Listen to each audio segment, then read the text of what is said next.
Ngayong linggo ng gabi sa programang Kapuso Mo, Jessica Soho, ay maging sensitibo sa mga bibitawan nating komento dahil nakakaawa ang kinahinatnan ng isang pamilya mula sa Sogod, Southern Leyte at magpasa hanggang ngayon ay naghahanap ng hustisya mula sa isang tao na gumawa nito sa kanila.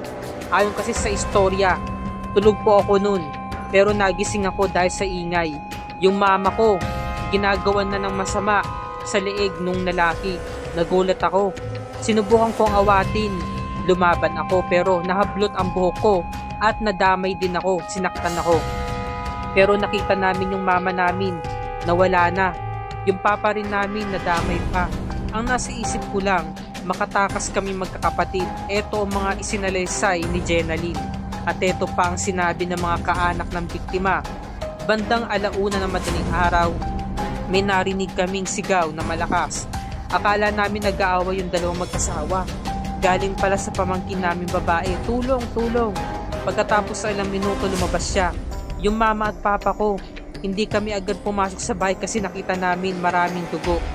Yun pala, kalunos-lunos ang nangyari sa kanilang pamilya. Mamayang gabi mga kapuso ay kakamustahin natin ang pamilyang ito mula sa Southern Leyte. Makamit pa kaya nila ang hustisya? Makilala at mahuli na kaya ang taong gumawa nito sa kanila? Yan ang sabay-sabay natin pakatutukan mga kapuso. Ngayong linggo na yan sa Kapuso Mo, Jessica Soho.